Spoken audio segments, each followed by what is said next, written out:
saga.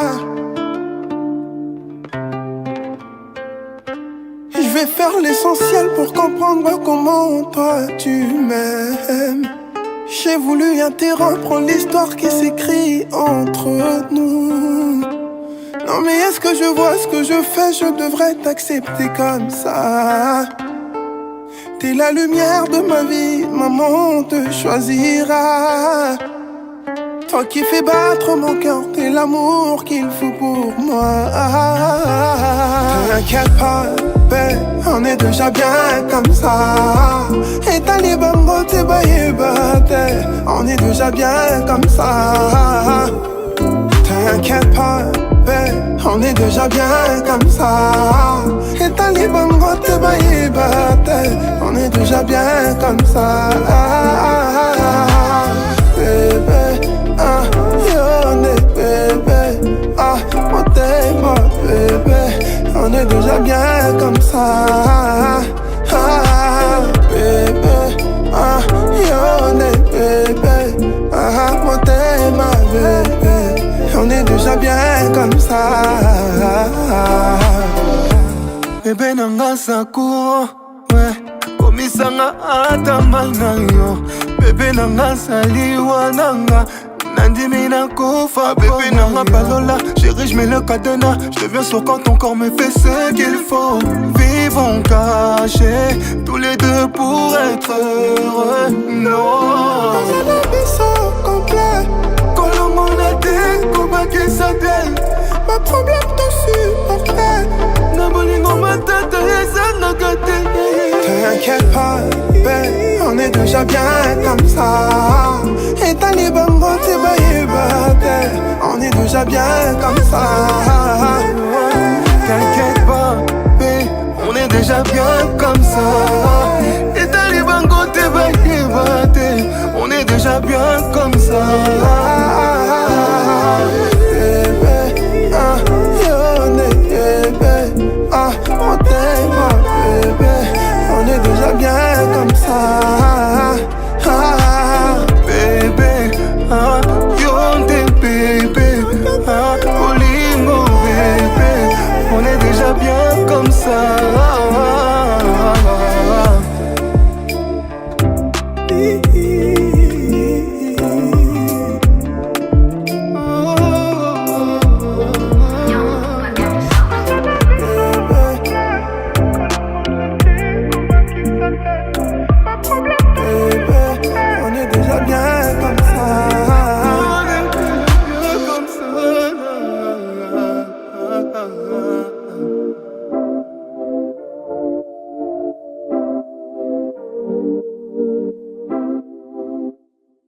Mbote bande ko balandi ya émission de Biso Mildor TV oyo ebikela na maka na tous les quatre coins du monde pa yo wapi bino bozoka ba émission oyo eza vraiment valable pendant ko présenter bino ba vrai artiste oyo ba bosaka na ndenge moko elongo bani to baki ke bien que ko la banda Grand Calais tina mokolo lelo to sai bino ke mutuna no a mérité titre makasi te onzamba sepeli nango likolo de toza toujours na kati ya recherche ya koyeba bat oyo ba yebi koyeba nini bazo sala na nzela ya loyembo pe na nzela ya ba efo na bango ndenge tolobaka toujours na kati ya chaîne ya Mildor TV. Voilà, merci encore de plus Bande Kobalandi, c'est toujours votre humble serviteur 1015 Lelo qui simbi en couleur fils cadet d'Imbengu Mbengu qui banga Nzambe ena l'état ndenge to solo na bino comme d'hab na ba équipe ko bana ko voyager pe ko bana ko s'affronter na ba liemoko oyo bino boko mona ngo ateza difficile mais pas de biso ça facile pour nous pas découvrir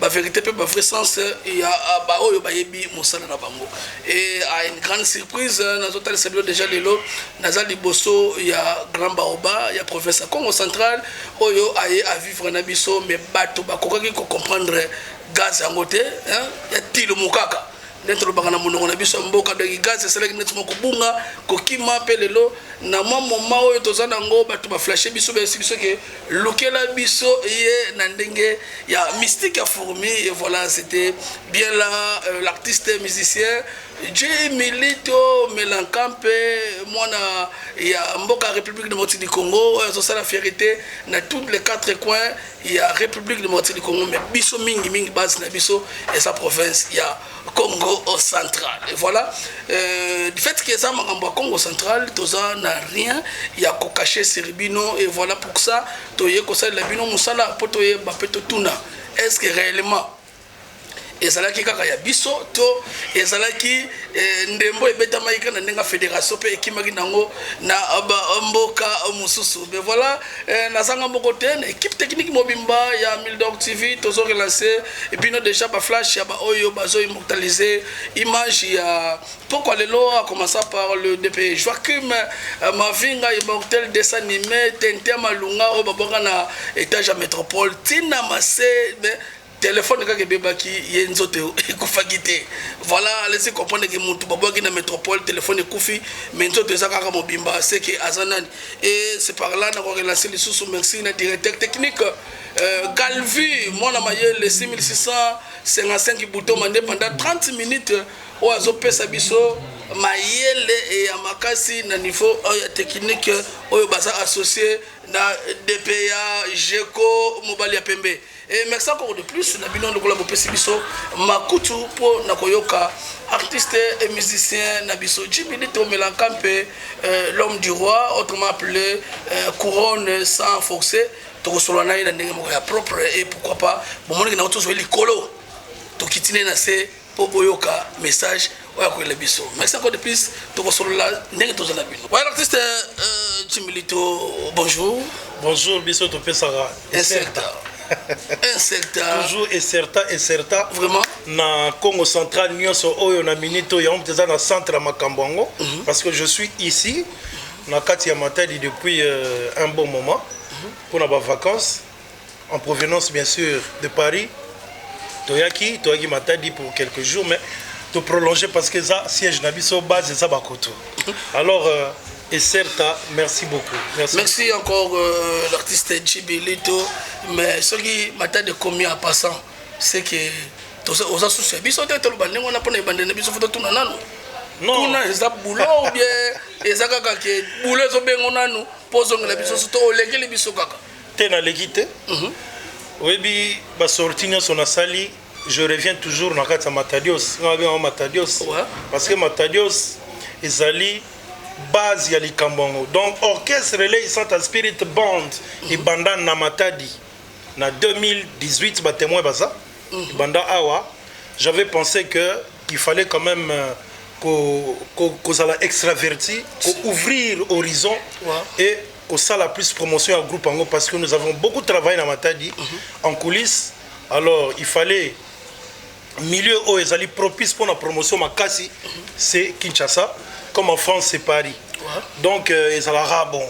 Alors, je me suis dit, na matala ba masatou. Na masala ba masatou. Na kangina ba o ba sa kuna na ratsa kin. Na ba o ba za ratsa matadios. Biso mala same benkoka. Ma ratsa yoke saron. Donc, awa je suis en vacances parce que toutes mes vacances, je les passe à Matadi, Badbaïba déjà, parce que j'ai toujours estimé que ma racine orchestre oyo est à awa. C'est pourquoi je me réclame et je le dis avec autorité que les Santa et les orchestres dont les bases sont plantées dans Katia Matadi. Souvent, leader J Milito, bakulutu basobe ngaka mwana beto Matadi. Orchestre mwana beto Matadi. Oui. Mais est-ce que qu'on relancer les sous vrai par rapport à ma phrase rapide le belibiso ba yeba comment ya mouvement ezani? Comment il y a un mouvement comme on a LA Santa Spirit Band. Ah bien on a LA son. Donc c'est-à-dire que biso tozali na philosophie artistique et musicale ligne mélodique il y a King Kessere Menea. Victoria Eleison. Mais surtout je me réclame éménéiste. Vous comprenez? Parce que comme on a, il y a J Milito, il y a encore à Pessagian. Il y a encore de son vivant, dit petit Jimmy pour à la base, je suis Jimmy. Dit petit Jimmy, Jimmy Lito met la campé. Il osa met la campé en fait. Allez, Yango et comment Jimmy Lito met la campé. Voilà. Jimmy Lito met la campé. Ozuma Kila et Victor Eleison. Yomoko de Souza baptisé par Yomoko Lenkumo. Autrement appelé que Eva la Malacoste. Eva la Malacoste, Nkokota. Mais tu as dit que tu n'as pas bref faible toi. Oui, oui. Quand tu as un concert d'événements à Néoyo, et pourquoi pas santé à mouvement. Mais pour ça que tu as dit que tu as dit mais tu as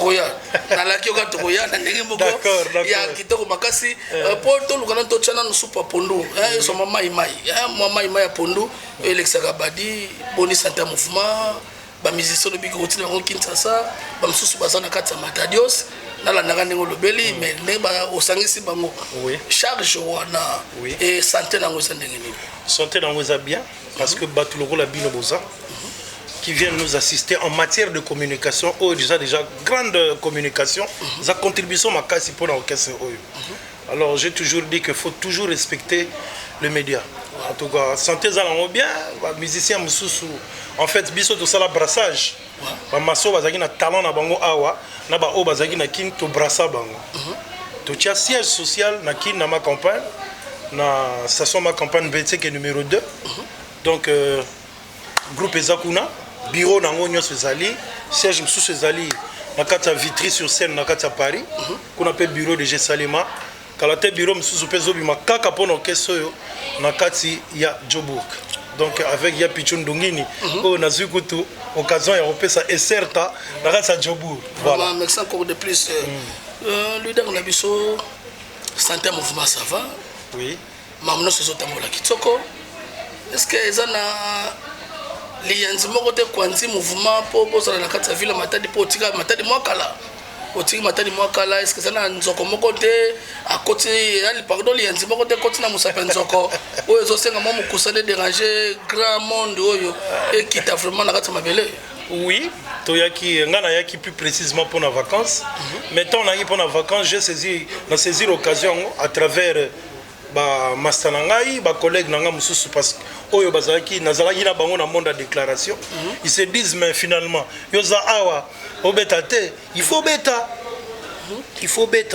alors nazaki obligé na benga quartier général nyonso invene alors yango ba utaki bango nyonso ka baye bazali awa bango nyonso nous sommes nombreux aux premières délégations la deuxième délégation ezokoma lobby parce que tout ça, nous avons en vue au solo là, au départ la question. Merci, leader Jimmy Lito Melakampe.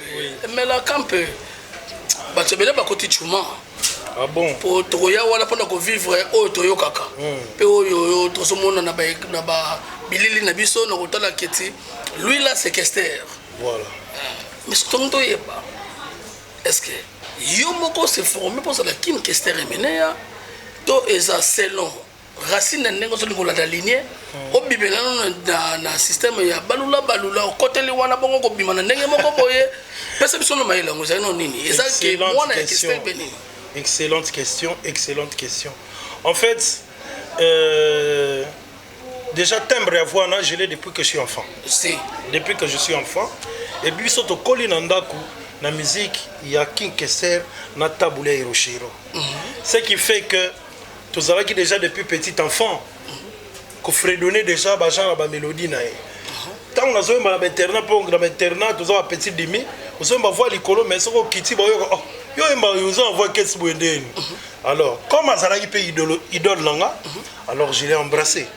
J'ai embrassé et c'est parti comme ça et même temps on a remarqué les bosso nae. Donc mbanga na se akamwe bébé petit di yo zutembro wapi.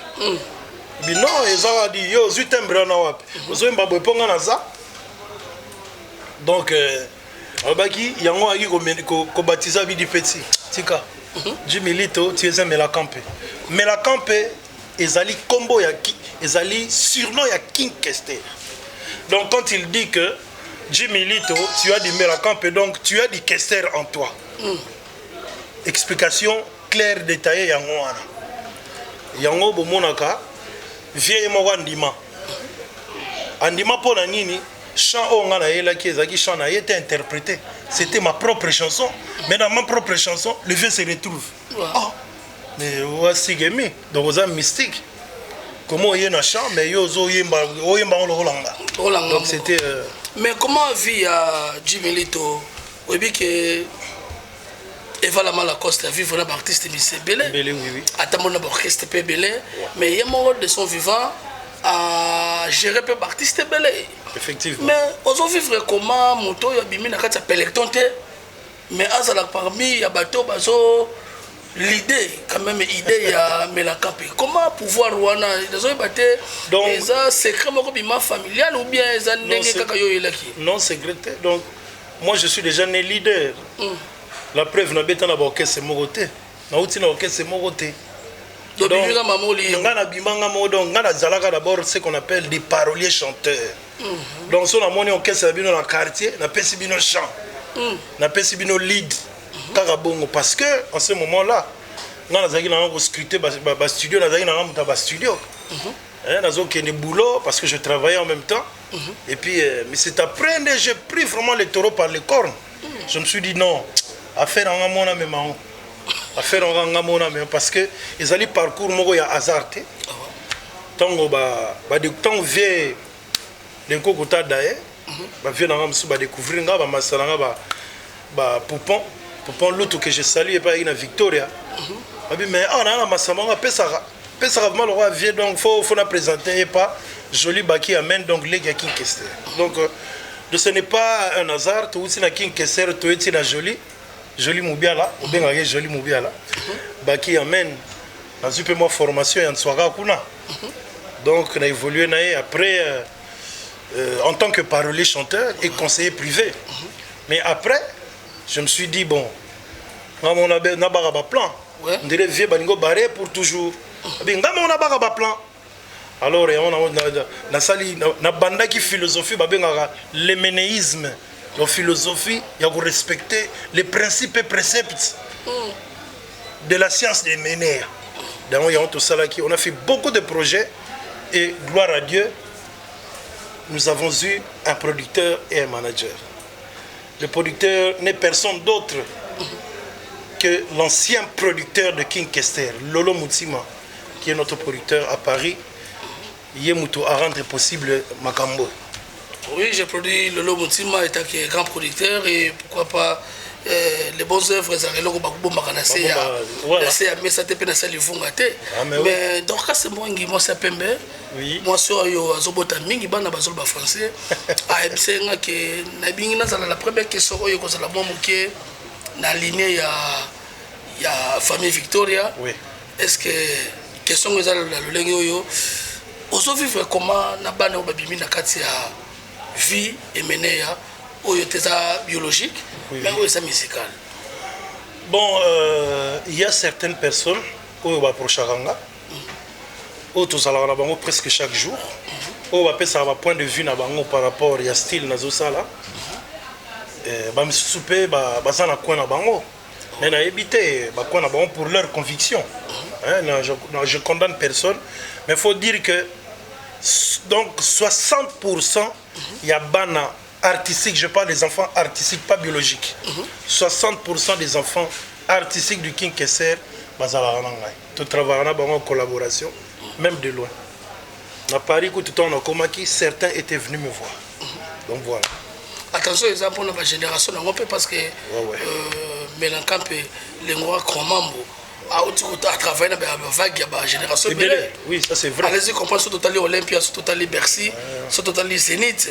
Ils ont évoqué Bisso, Grand Loup, Vieux Loup plutôt, Outiko, Bamsoubaza, guitariste, Bamsoubaza, clavériste, Bamsoubaza, drummer resquette. C'est pour dire. Oh, Simba base, orchestre Victor Eleison, Sima. Tout le monde a chanté parce que ma télévision escalée, il a chanté parce que tout le monde a 12 ans interprété, mais Simba base, la construction musique. Voilà. Est-ce que si déjà on soit déjà mon quoi ça? Déjà premier essai album tout ça là, c'est l'un des cofondateurs, drummer, batteur de Victoria, qui est jusqu'à présent mon coach artistique, qu'on appelle Djudjouché. Vous comprenez? Jujuche abeti pe na album o Kalate Bimayon for 2 ezobima abeti Jujuche abeti ya le vieux nanga ikutu oyo kutu to ko interpréter banzembo na ye ba to interpréter banzembo na ye Kalate vieux nanga Ogi Lutula soliste accompagnateur mi soliste Victoria là si bon moi na moi costaud avec moi système si Kalate peut toujours interpréter banzembo na ye parce que bato mususu ngana ko epengele kaka par rapport à Dorcas Mbwangi Mosa Pembe bato mususu babeti si biso mbela balobi non lui c'est Jimmy Lito bien sûr azo ko interpréter c'est la voix oui présence sonorique et pourquoi pas babeta les solos il y a un cas parce que le vrai adversaire de Eva Lamalacoste tu es bien à son âme ezalaki kolutu na ye moko wasimaki na monde ya chant na direct à Viva la Musique et que quand on parle de Viva la Musique et on parle de Victor Eleison tu dis que bato bazalaka na kati wana baza bato moko o bayaka na monde ya bilele et parmi nous yana bato ba relancer ba lobi mais comment Jimmy Lito azopesa biso kaka appétit ya voix ya père na mélodie ya père mais côté où est allé que kio la voilà kio la wa bengaka incubankoba ezoyate et ça selon yo moko ba plan oyo so préparer na noeza na mois après ba to ba découvrir na lolaka ou bien eza biloko zo communion na album oyo ba mona kama kanda te forme ezala pe bazota la bienté mais nous sommes venus apporter ce qu'on appelle de l'update l'update c'est-à-dire que la mise à jour aux comprendre tozolinga te totika la même na bima ba petit demi o bazolinga ba s'adapter na musique na biso mona biso ka ndetika kalambai oh misa kalambai te ya on to beta rappeler la rela de na beti bu relax aux comprendre mais ils a pas mbaté ba rela oyo ils a pas mbaté c'est du 2025 ils ont makamna donc voilà maintenant to fachara ya danger to beta forme pour Kalate bozo mona clip mozo bima sur na forme betamia souka na forme donc souka na forme bango tout dans au monde abane les santa en communion avec la religion qui était du Congo central parce que baza le premier soutien na ngai depuis to banda makambo yo Léopard de la SAP Jet Set ces pays bino tout à travers 1000 d'or na chebino est certain donc voilà vous avez certain la bino merci encore de plus pour moté baboya moté bamba avec une bonne accueil mais voilà le leader Jimmy Lito lisolo moko ye makasi balobi na moment oyo ba caché mingi ya Victor Eleison et komotenga mananga mbona yo pona nini ba otomona mputu ba monique au bloqué producteur et c'est comme si Jimmy Lito ekocha famille Victoria Andei fadé il fait dire bembami balé ya Victor Eleison et ça œuvre pour Jimmy Lito abaki médaille par rapport à la sonorisation et par rapport à la production sikoyo surtout le monde musical famille biologique il y a Kwamambo et Vala Malacoste vous avez toujours une bonne relation par rapport à Mafanto et la famille élargie. Il faut que j'avoue ici Mafanto toye banité Mafanto toye banité na ebi quelques membres viennent en Zako Mobiala, vient en Jolie Mobiala, José Mobiala. Donc, ma petit frère, la King Kesser, la plupart, Toyeba Nabito, Pietro Mobiala, tout ça. Donc, Bango Kutunde Kutu encadrant à Makamboy. Donc, côté famille biologique, c'est dans ce sens-là. Mais côté famille artistique, Yebi, Bago plairait parce que les musiciens Moussoussou, King Kesser Routou déjà, excusez-moi Nazonga, Atikara déjà, Otobenga ra slogan Miaga na Milele. Donc nous les naïrs aux alara, Miaga na Milele. Ce qui va continuer Miaga na Milele, c'est que vous avez sa caisse, vous avez sa parole à caisse. Alors Jimmy Lito est venu pour ajouter un plus na style ya Emenea, pour que ce style ne disparaisse pas. N'est-ce pas, c'est du positif? C'est du positif. Donc yango mais ba oyo ba continuer na ndera sima ba sala rande tira buda homo ba bude Jimmy Lito mais c'est qu'on so bude caisse parce que biso dozo continuer science na Vous comprenez? Mais tout ça dans la marche à Mouké. Quand il y a des grands moments où il y a Kotonda, pour la épée, ça peut être un petit colindo. Pour tout déjà 10 minutes de qui aussi pour tout. Ouais, mais. Mais Mouton, sur le Moussissa, il y a un zété. Faut que ça peut former un zété. Attends, que ça manque, ça l'a gâté un zété, mais robot, on a un maté. Il est dans le zété. Ça ira. Dans le bagarre, dans ma cambouana, ça ira. Parce que, Kalate, nous sommes Kalate, orchestre Zomona, il est ici à Spirit Band. Bazo Kende, bazo continuer comme martelé, bazo Kende France. Bazo Kende France, ko beta na cabaret sauvage, na ko beta festival moko ezo s'annoncer na Londres. Donc, yango bazo mona souvent, bazo la nanga pe na vacances awa, tozo linga idéologie maki Hermogo parce que nous étions en Maki ici pendant 1 mois. Donc, tozo linga kaka boule jour makamao banda parce que producteur aza déjà nzela makoloza na nzela, na ma manager bango nyonso. La personne qui vient dans la josse, les mamans dans ma tête, pire petit à caisse, ça déjà à ma tête du coup pour vérifier. Maman m'a ramené. Donc, mal à ça, ma camp. Vraiment. Maison Isaac chez Exode de prix Europe Nzanza, que je salue à passant. Voilà, tu connais la sémission déjà. Oui. Vibration dans le retour que. Tu connais la boulot, il y a les lots. 2024-2025. Oui. Et là, comment héritier Wata. Oh! Et là, comment héritier Wata a lancé, même pas une année, il y a aucun remix d'ango. C'était d'abord quoi, tu as secret ango. Et ça qui surprise, yo bien, ça qui demande au Wata, c'est qui par rapport au monde. En fait, ça qui demande ya Wata te. Ça qui demande ya Batou, ya monde mené. Ba mona ki Watanabe, héritier abeti plan. Mais c'est ce que nous les héménéistes purs, c'était de l'apeuprisme. Vous comprenez quand je dis apeuprisme, donc c'était de l'apeupré. C'était de l'apeupré. Alors, tous les nkoukouniungu, il y a Kester, babi non. Bête non biso na ndenga vie. Voilà selon Victoria. Selon et ça vraiment toi Victoria à la base. Bon, j'ai mon ami mais ego ça la paix et ça fait promotion chant parce que héritier nous a fait honneur. Vous comprenez? Quelqu'un azana barasine Victoria te azana emutu ya wenge asalinze mon modèle on a très belle mélodie. Ah oui non, c'est pas possible. Asali biso honneur. Mais nenga sali biso honneur. Tia sous coup de pouce. Beta ngona ndenge sikoyo toni sikoto ka voix ya vie. Alors, il y a un qui est là. Quelle était la réaction? Il y a Ndego Nabiso, ton leader Nabiso, Spirit, entre m'appeler Richie Wata, tant qu'on pétit le courant. Ce qui m'avait touché, c'était le premier à publier Yango. Il était le premier à le poster dans ma page, tout. Si le ballon a une mission, c'était un coup de pouce pour Nanga. N'a pas un effort, il est instantané, sonné tout ça là. Alors j'ai été touché par ce signe. En tout cas, ici, Gazali respect et certes.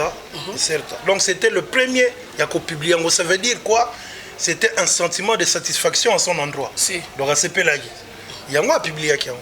Pour nous les gens dans le monde de bagarre, donc il y a ce qu'on a mis en boepo, ce qu'on a l'axanini, dibo finae. Même si on va ça la paix bon. Ça la fait bon, ok, peut dans zéro temps on va botter yo. Si c'était au cas contraire, la idée na ngolelo que Wata alinga quitté.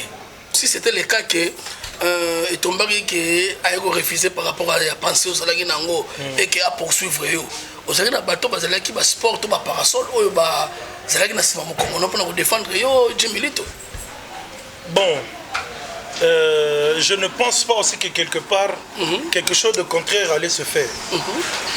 Il y a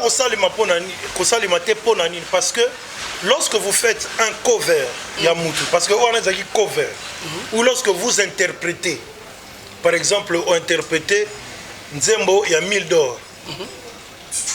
Tu es dans l'obligation, il y a Kokoma, auteur, compositeur, 1000 $. Interprète, yo. Pour le respect, il y a droit d'auteur. Yango mona na suka no baga honneur à héritier Watanabe et puis auteur compositeur Jimilito n'est que l'interprète du cover. na répété qui ont été dans les réseaux sociaux parce que batumso bazo comme un commentaire que non yem tapé ça héritier chant. Non, c'est faux. Voilà. C'est faux. Mais nandenga boulot pe nzembo za héritier oui, mais na gouro ya bato ba yokila na ndenga ya Victor Eleison. Ba tanga yango ndenge nini mufuta zoba futa baka kwanga ou bien bango pe bazo boule calcul moko na simona ngoto viens na no calme to petit zana no calme to master zana no calme na boulot sali par rapport au biso peut créer boye moko na part na ye tant que président ou leader spirit à Watanabe. Merci quand c'est là qui nous manque bon pour musala marwana et ça qui trop dit. Donc bon on a grand merci na promo parce que ça là qui promo na yemoko. Vous savez vous-même tous en $1000 une promotion pour un article pour un produit ça coûte combien? Si. Ça coûte de l'argent. Si. Alors imaginez-vous Mutuluro la Watanabe déjà bima. Où la son déjà bimisa un ami sur bateau. À ça la peu grande salle d'événement. À ça les promos na. Vous voyez ce que ça donne. Donc je ne pouvais rien exiger de plus. Mais j'étais content parce que quelque part il faut la visibilité. Maman Christine Ngomamba qui mbisi aquarium. Makila ba honorable malgré tout matadi na ne peut se confiance à ma casté mais kalaté toya to pesa pivot na ndenge ya Congo central et voilà question naé eza vraiment la formule oyo. Oui. Ba musicien oyo ba travailler na kwa mambo. Ba lobi ke evandeli etelemeli esololeli esimbeli ya podium na kolia na kovanda na attitude disons. Oui. Ezalaka na ndenge na ngope ezaka contaminé na bana nyonso. Yo moko za convaincu que par rapport à ba pourcentage oyo tozana ngo roko na combien de pourcents 600? Il faut d'abord comprendre tout le monde va voir. Il faut pas comprendre que nous sommes dans la cadre ménéisme. Nous sommes dans la cadre ménéisme. Donc faut y a au moins un concert podium là, donc podium au mati, de comprendre. On comprend que l'idéologie est changée. Ceux qui sont à Betty Boé, ceux qui sont à Betty Boé, on se comprend. Donc harmonie totale. Donc on a habité quoi?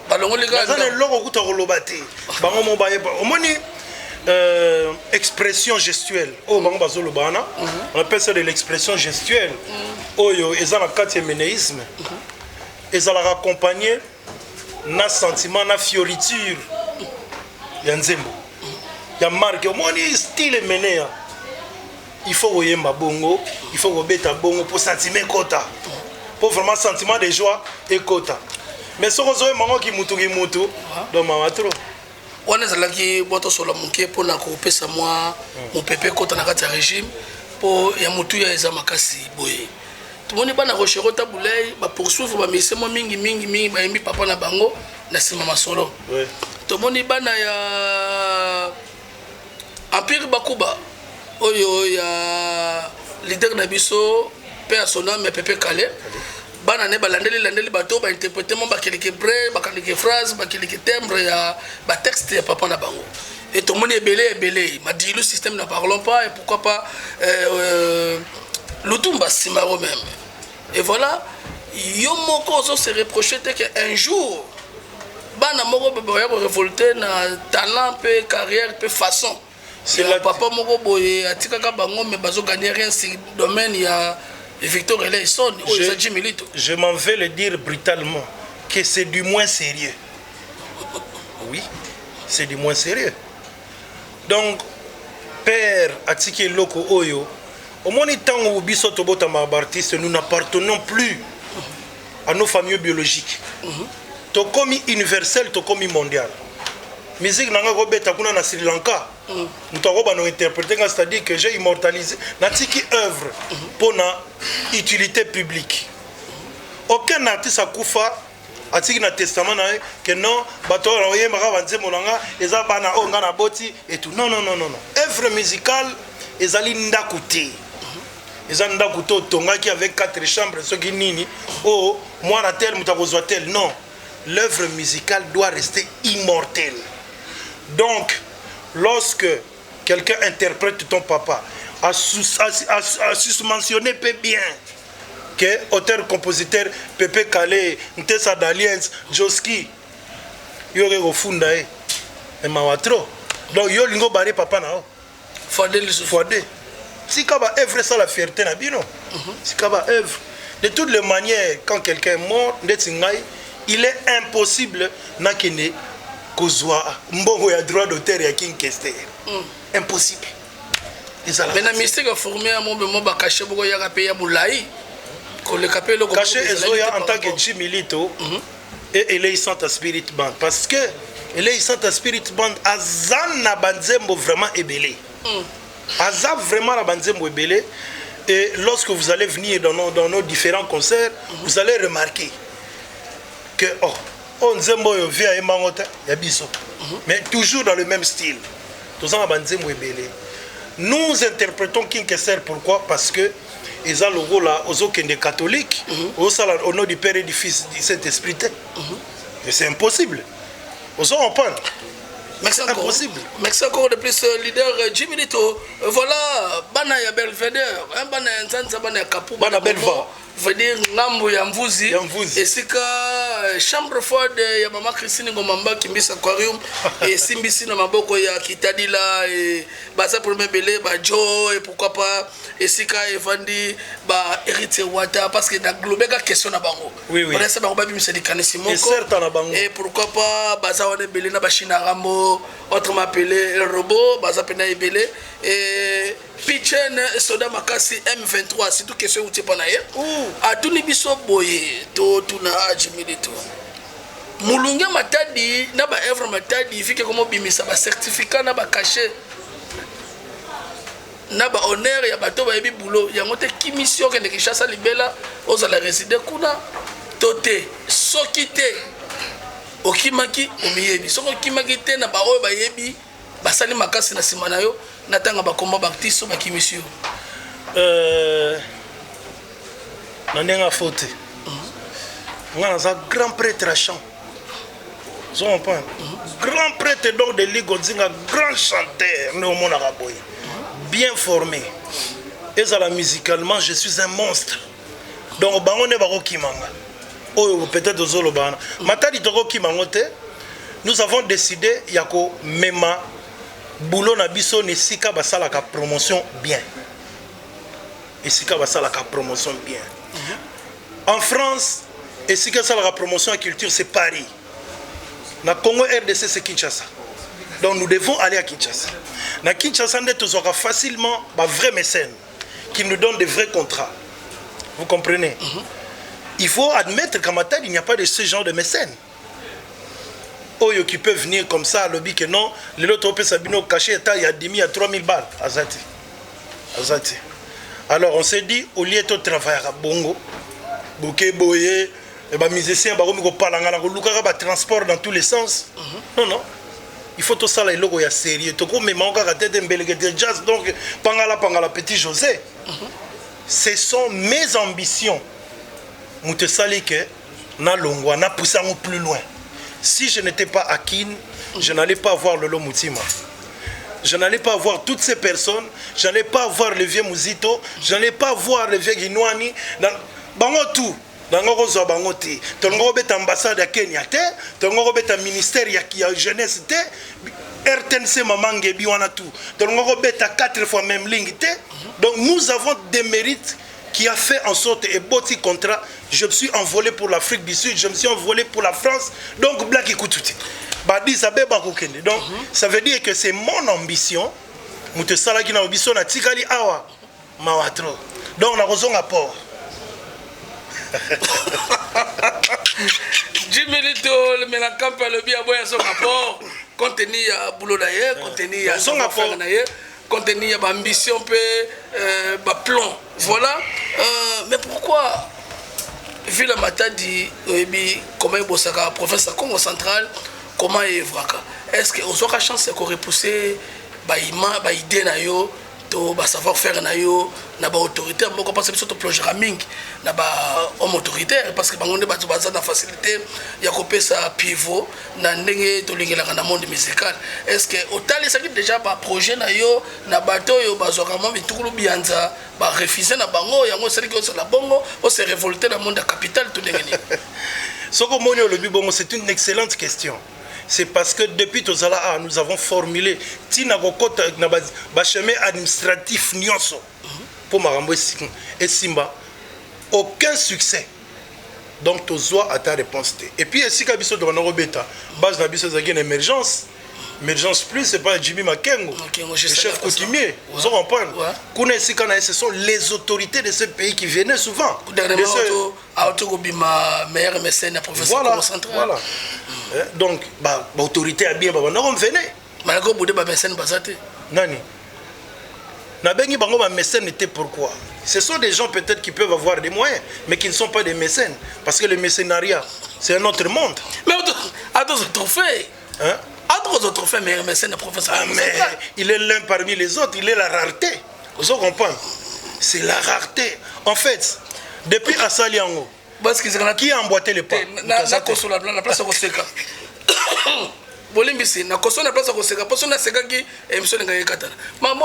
Excusez-moi de vous faire mal. Mais mon trophée en Awa, il vient d'où? Il vient de Kinshasa. Et il est retourné même à Kin. Vous voyez ces trucs. Moi, na ya Awa, il y a mécène. Malgré tous les moyens que Bandegonanga ya Awa, Bazanango, Bazali vraiment apaisanti na culture. Ils prennent des musiciens pour des pauvres mendiants. Ils perdent leur temps na bango, na pesa mbongo na ye, mbongo na pa na ye ponga na zwa nini en retour. Vaut mieux abenga na ye musicien libanda apesa caché. Au lieu de créer des festivals, créer ba milieu qui ba circonstances culturelles, oyo ego élever ba talent nyonso, na ba commune nyonso. Pourquoi pas? Pour les festivals là c'est un concert. Mais oui, je vous dis. Nous avons beaucoup d'espace à na Katia. Yakata Matadios. Grand podium là vraiment na Katia Yakata Damar. Vous comprenez? Ba mise ya Nzanza. Ba mise ya Biwewi. Ba mise ya Mikondo. Ba mise ya Kapu. Ba mise ya Ndemba. Vous comprenez? Partout baya ko se mesurer wana avec un trophée à l'appui et plusieurs sponsors. Vous croyez que Togomati sa province ça fera du bruit? Pourquoi aujourd'hui Bana Katanga ils n'ont pas Bango Kutu ils n'ont pas vraiment eu besoin de venir à Kin pour briller entre Bango Basangani Bana Goma Bana Lubumbashi aujourd'hui ils sont forts ils sont dans toutes les chaînes mais ba chaîne notre zomona ça la promotion à musiciens nous ne voyons pas les matériels vous savez ça ba matériel ça on va vraiment taliboy on a benko quand billet l'autre côté rien.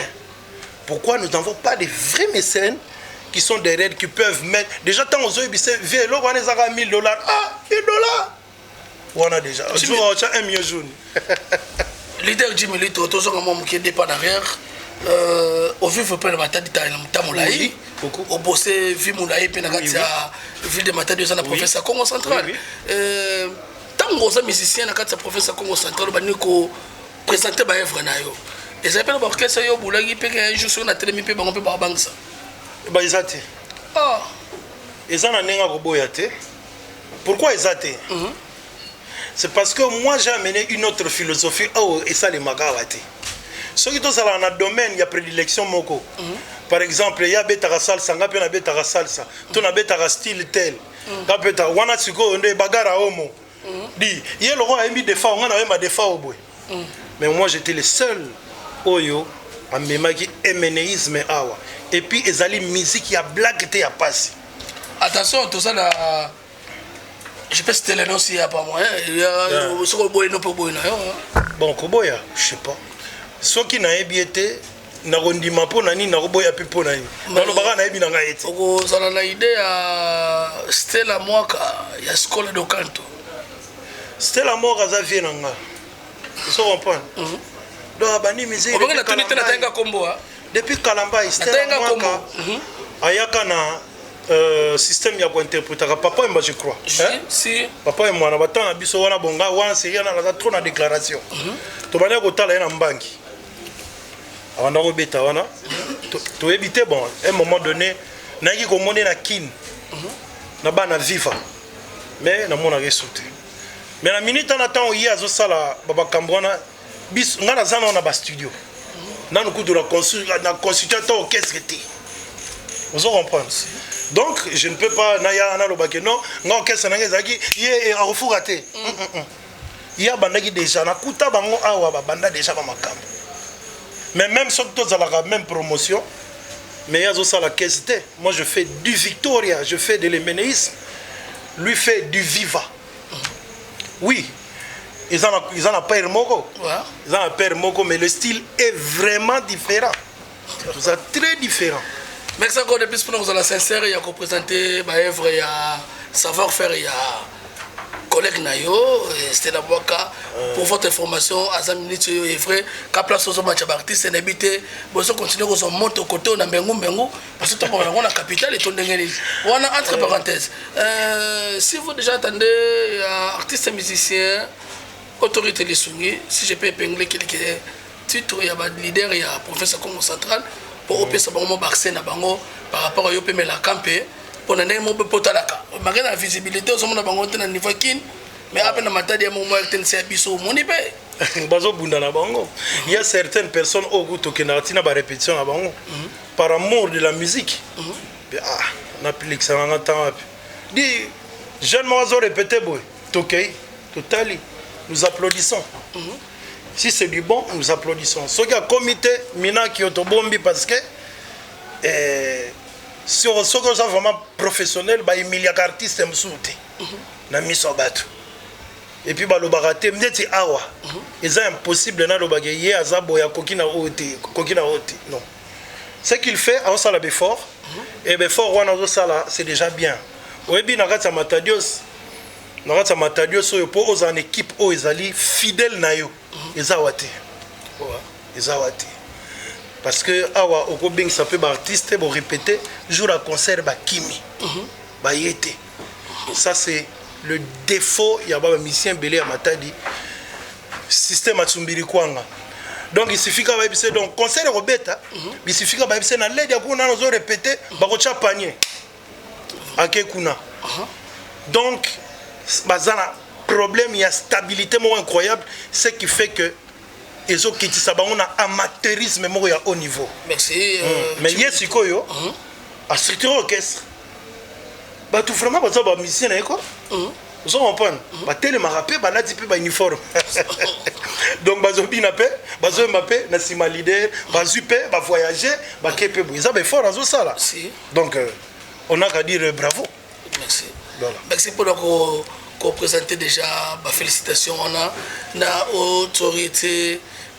Les souliers on orchestre na autorité musique merci to tout na susu motuna moko za momuke valable maké ko zala moi ailleurs mais ça non valable pour nako pesa yo pe moi abonia Kinshasa et comme une formule na bengi master ona master oyo to betelo ko mo be pesa la mo makambo oui exemple tout monde fabrique kalata otikoya wana na déplique et tout monde peut héritier Watanabe moto yo biki yo pesa ba honneur par rapport à la vitesse a otiko matapena qui dans niveau ya arena et à travailler pena ba artiste musicien yo ba ifrana na même collaboration con logo là-bas l'obeso et tout consort pour pour valoriser ba œuvre mais yo étant que mais la camp moto a su moi temps qui chasse zone de mais la quand même na minute pour tout payer mais pour toi là to kolanda ngo par rapport mais pour payer mais tant on pour payer oye na kata professeur na yo oyebi ke racine base et simba qui peut place élévation pe et là qui pourquoi pas que zoma idée na ba moment oyo zawa otindika Kinshasa te mais ozona nous par exemple oyo ndengo tangeli bango yebi bango to yana to fina na mo eloko moko pour professeur petit kala tralala te eloko wana kutu to bana on lelo te depuis Kalambai ezali disponibilité à Mutuna Mutu. Jimmy Lee doit travailler avec tout le monde. Awa, surtout Bato Sima, Bamiebi. Hein? Bayebi que je travaille avec beaucoup de gens, artistes, guitaristes, le rôle Bambasu. Oh, ils ont participé, même dans l'album, ils ont ya. Oh, c'est un featuring. Mbasu Maté, j'ai salé à passer. Vous comprenez? Les grands solistes. Bazana bango belé, auto bandaka projet avant, mais après on n'a pas compris selon disponibilité na bango. Robenga mutuya na studio to beta boy, parce que na benga nga, avant na benga di. Couleur voix na faux chant na mo boy. Faux chant na mo ya. Mais ceux qui ont fait net na mona ba msu ba kima ba studio, ah jibelé to, ah no beta nedi. Tout la mois c'est azaza. Donc Bakima, mais les featuring les logo on a la bandi les lotés. Premier grand featuring good na on a ça on a dans le général des forts. Hein, les en internet c'est là. Je travaille avec Popo Lipo. Vous comprenez? Je travaille avec le vieux de Souza, je travaille avec Luciana de Mingongo. Vous comprenez? Donc ma maison belé avec ma bialos, les alliés. La chanson CPC. Mais pourquoi on s'intéresse à l'idée où la effort et la force au niveau capital? Ça va venir. Même les artistes qui vont évoluer, ça va venir. Ça, en tout cas, dans le bagage, un cœur ouvert dans le sens. Parmi ces jours, on a vu la Matadi, étant que leader, Mpoto, capital, Matadi, quelques semaines déjà sur Sali avant que nous puissions participer à la répétition de mouvement. Oui. Si c'était à féliciter, on va prendre à cœur ouvert, et qu'on féliciter, on continuer à bosser la bien. Et ça va orchestre Bangotou. Au moins, tu vas venir à un Parc de Prince. Tu vas à un Parc de Prince. J'ai eu la chance, pourquoi? Parce que Parc de Prince est organisé à Bilogo en tout. Presque Bangotou va faire un podium. Donc j'ai eu l'occasion, on dit bravo, l'œuvre humaine n'est pas parfaite. Hein? Tant tout ça, même biso tant tout ça, non, biso ne tout ça boyé, tout ça a défauté. Oui, nous jouons bien, c'est vrai, mais musicien super roya a détecté faille. Pas ça là, ça va pas. N'ayez pas te détecter pas là-bas. Mais tu salues d'abord positivité. C'est-à-dire, fort au bango bazo sala. Il y a un lobby, bango tout. C'est bon. Merci encore de plus. Poto ya Jimilito, parce que tu as poto gagné bile. Poto ya Jimilito, mais la campe de son voyage familial, voyage musical. Et ça, et non de gagner. Tu continues à privé, mais par rapport à vitesse. C'est ça privé. C'est ça monde de musique. D'abord, on a monde de musique. C'est ça monde de famille, tu es ça famille, mais la poto. Dengue na ibsa gibino. Ndenge to memaki oyo orchestre oyo vision ambition na biso zaki démesuré bien mesuré. Donc 10 millions totanga sala rabiloko. Donc ayeba mamozo sala. Eza na million té. Mais na yebi esika na okoma.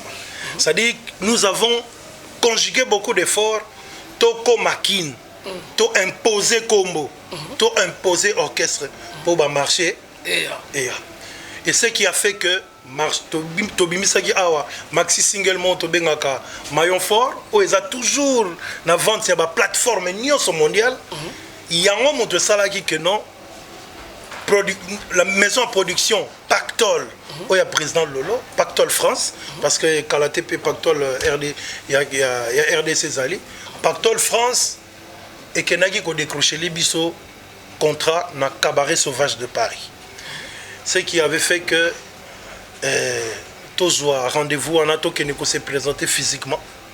Toyeba qu'est-ce qu'il en est et puis to profiter là-bas ces jours où on a continué les travaux mususu. Na studio Pactol, studio d'enregistrement bien sûr, parce que faut boyer bandenge to travailler à cheval entre ce qui m'a na réponse oyo aux autres c'est que monde musical. Oui. Titre de travaux na yone mutino na monde ya yango wana mute sala kibongo yango mute pesinga yi visa wana. Merci beaucoup Makambo oyo Guy Goza, hein, autrement appelé ministre de défense et la famille Lelo, pourquoi pas Maître Luc Matiaba, donc tu as 166 500 mouvements dans 3 secondes. Et pourquoi pas Poison Bouboutou, les jeunes millionnaires, en Guinée, à 13 ans. Et ça, déjà, il y a bateau, famille, et ça peut sa force 2015, c'est le lot qui s'est couleur. Fils cadet du Mbengu Mbengu, voilà, je suis devant Jim Milito, l'artiste et musicien, a présenté professeur Congo Central avec puissance, na formule ya makasi, et comme on l'a déjà, monde ya Mputu, tant que tu Mputu, toye. Au moins Mputu, ça va aventurité, Mputu toye, voilà l'idée à telle distribution déjà à la grande famille qui est comment obstacle n'a salamaki pour comme le niveau Mputu veut dire boulot. Nde esalike akende ko découvrir ba site o ezo sengaye pour azala valable na République démocratique du Congo avant abima akende na monde entier tozala na cœur ouvert ya kopesa maboko kocha appui surtout bato bozo gagner belé na mboka o to bibino bozala sincère artiste na biso yeyo leader Jimilito okomi na poto okutana ba artiste o ba vananga na poto oui baza na décence na beta les solo ba bazo soutenir ba matadien bazo soutenir ba kinois bazo soutenir ba républicain ya Congo et ba oyo bazo boma pe qu'il tire na biso na monde qui bosa na wana je sais bien que dans le monde musical le de qui je parle et de quel orchestre nazo est vrai na langage nanga baza na poto mais ba esi bango ki bosa na wana bosa langa na koya na koya ko jwa bino bosa langa bo travailler na ko mancha moko bosa langa bo travailler bo simba et ça peut formule oyo utozwa kuna na ndenga schéma que soso pe azela kaka ya moko beti yoko ya moko be bakino ye na bango na bazela kaka ti yoko ya soso ko zo bango to yo ye pena ya monde ya Rambo to na monde Chic Norris to Delta Force ya ko evre pe ko pikola bango ba tambola na monde entier ba mona pe oyo zo mona live pe ba sala boulot na bango po ya apprécier bango ne to apprécier ba vende biso kala humilité na gratitude ils ont poussé ngana loba que ils ont formé la force où elle est Santa. Je l'ai pas formé seul, je l'ai formé avec des gens notamment n'engo cité basoso olingi soso trop na yo ba bien kuta azam tout monde kotombo la kingo likolo po bimisa na micro za facile sukaina donc basoso basam bazebele je salue pour ça bango tout bagoyawa bayako nongona ouais je vous en prie déjà directeur de programme ceux qui basent na carte pour passer loger awa na Parc des Princes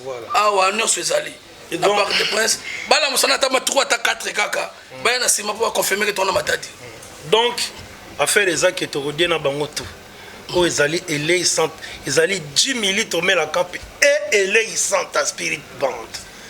Donc je ne peux pas me dissocier d'eux. Donc 10 millilitres égale elei sant spirit band.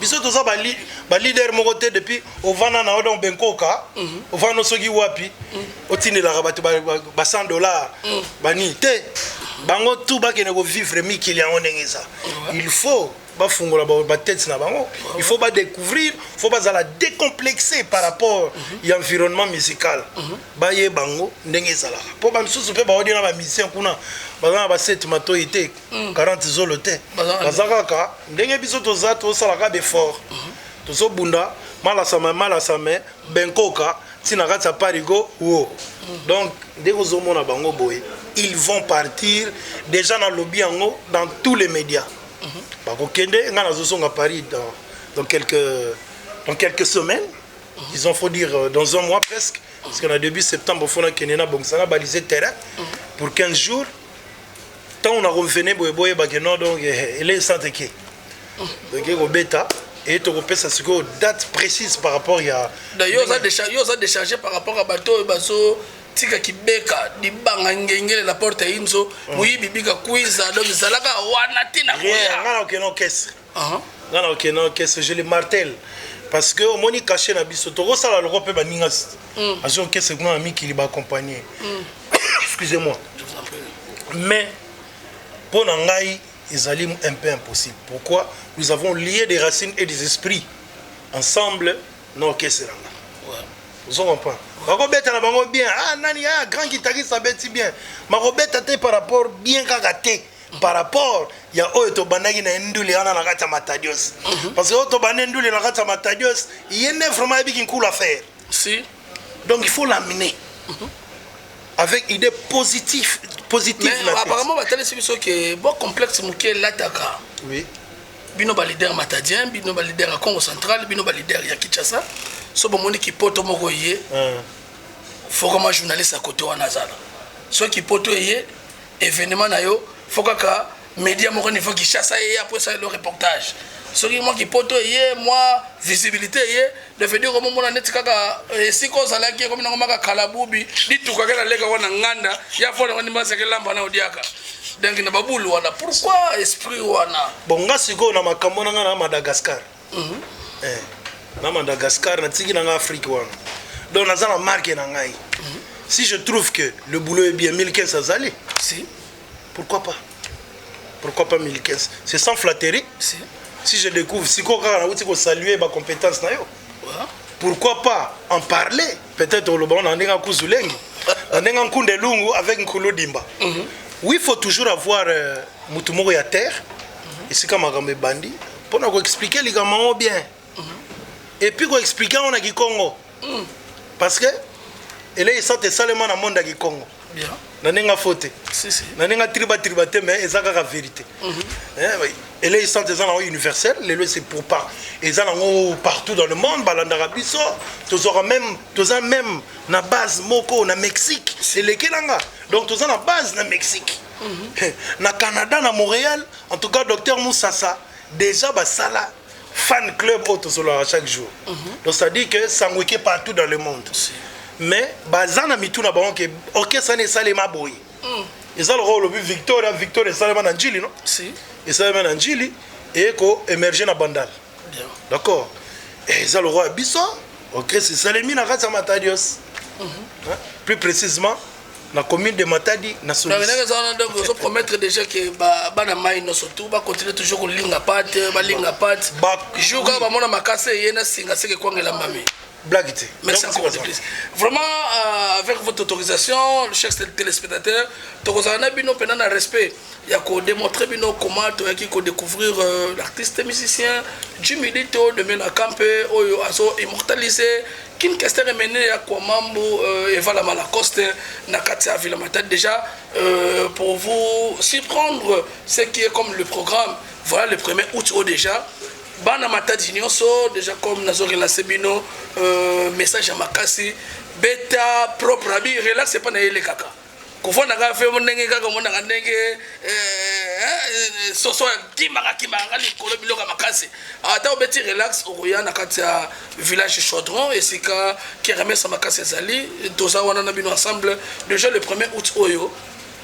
Tikanatel Sabino, cette grande équipe il y a Mildor TV et qu'on va l'accompagner avec l'artiste du Milito pour nous comprendre vraiment la valeur de savoir-faire pour nous vivre peu les kaka nakati il y a un podium oyo esika yefraka pe immortalisaka King Kester et Menea et voilà raison pour laquelle nous allons apprendre bino pendant 3 minutes ye ndemba la musi basoso nakati ya bakafula bongo na benga bino soso monaka soso kombo na ye soso e kamusa bilote donc bazo ya déjà qu'est-ce qui ne va pas non ninga nga muziki polelo yo kakolanga